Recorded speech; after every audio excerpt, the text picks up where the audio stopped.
Selamat pagi Bu Reva dan teman-teman. Sekarang kami dari kelompok 5 ingin mempresentasikan tentang keamanan distribusi produk. Perkenalkan, saya Adrian Franklin. Baik, saya akan mulai presentasi ini dengan menjelaskan apa itu definisi dari saluran distribusi. Jadi, distribusi itu simpelnya adalah proses dari sebuah pabrik nitipin barangnya di suatu tempat yang namanya itu kayak distributor. Distributor itu orang yang mendistribusikan produknya. Nah, dan kemudian tugasnya distributor ini ngirimin lagi barangnya, bisa langsung ke konsumen akhir atau bisa juga ke agen atau ke toko-toko retail untuk toko agen tersebut ngirim ke konsumen akhir. Kemudian ada konsepnya. Konsepnya itu ada distribusi langsung. Distribusi langsung itu misalnya dari pabrik, terus ada kantor yang pesan sejumlah barang, misalnya apa ya? Misalnya ini deh, tentang barang konsumsi. Kebetulan di distributornya ini barang-barang konsumsi seperti air minum atau mungkin makanan. Kemudian kantor sedang ada acara untuk memesan dalam jumlah yang sangat masif. Kemudian dari pihak distributor langsung mengirimkan, jadi lebih menghemat waktu karena langsung dikirimkan, nggak perlu pesan dari toko-toko dulu, mungkin harus nunggu antrian. Kemudian ada di barang industri. Barang industri ini seperti produk-produk misalnya komputer, kantor order komputer dalam jumlah banyak, langsung bisa dikirim dari pihak distributor tanpa harus pesan di toko atau agennya dulu. Kemudian ada saluran distribusi jasa.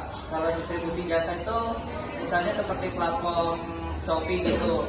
Kita cuma bikin aja platformnya, kita nggak ada jualan apa-apa, tapi orang lain yang pakai platform kita. Terus contoh lainnya mungkin ada Gojek, Maxim, itu kan salurannya kita yang pesan. Jadi tugasnya kita sebagai distributor cuma ngumpulin aja lewat aplikasi itu. Di bagian pembeli dan penjual mereka transaksi sendiri. Kemudian selanjutnya ada fungsi anggota saluran distribusi yang akan dibacakan oleh Mari. Oke, yang pertama yang itu ada informasi. Fungsinya untuk mengumpulkan dan menyebarkan informasi tentang produk, kebutuhan konsumen serta kondisi pasar saat ini. Yang kedua adalah promosi. Promosi itu mengkomunikasikan keunggulan produk dan membujuk pelanggan untuk membeli produk kita. Yang ketiga, negosiasi. Fungsinya untuk mencapai persetujuan tentang kualitas, harga, dan syarat penjualan antara penjual dan pembeli. Yang keempat adalah pemesanan, yaitu memproses pesanan dari pelanggan, memastikan tepat waktu, dan mengirimkan informasi ke rantai pasokan. Yang kelima yaitu pembiayaan, menyediakan dana untuk membiayai kegiatan distribusi seperti penyimpanan dan pengiriman produk. Yang keenam, pengambilan resiko, yaitu pengambilan resiko yang terkait dengan pendistribusian seperti kerusakan atau kehilangan barang. Yang ketujuh, visi, mengatur penyimpanan dan pengiriman produk dari gudang ke pelanggan. Yang kedelapan, pembayaran, mengatur pembayaran dari pelanggan, memastikan transaksi keuangan yang lancar dan aman.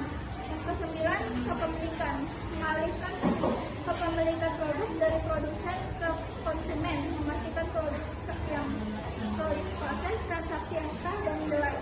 Selanjutnya yaitu faktor-faktor yang terpenting pertimbangan dalam memilih saluran distribusi yang dilanjutkan. Bagian pertama ada pertimbangan pasar. Pertimbangan pasar itu mencakup jumlah pelanggan, pola pembelian pelanggan, kebiasaan berbelanja, dan reaksi pelanggan terhadap metode penjualan. Yang kedua, pertimbangan produk.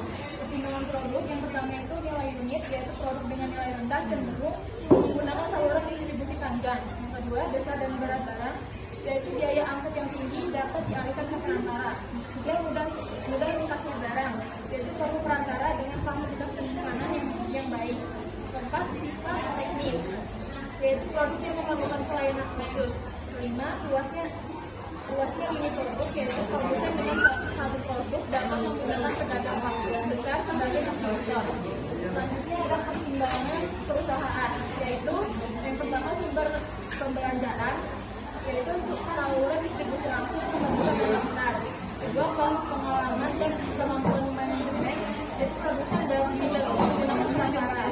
Tiga, pengawasan saluran pendek memungkinkan pengawasan lebih baik. Yang keempat, pelayanan yang diberikan oleh penjual, yaitu pelayanan yang baik dapat menarik perantara.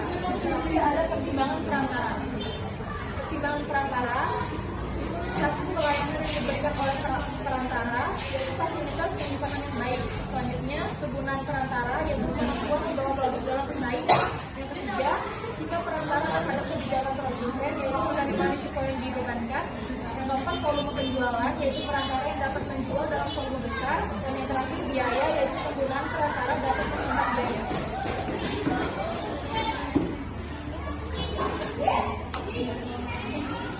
Sekian dari kelompok kami. Wassalamualaikum warahmatullahi wabarakatuh.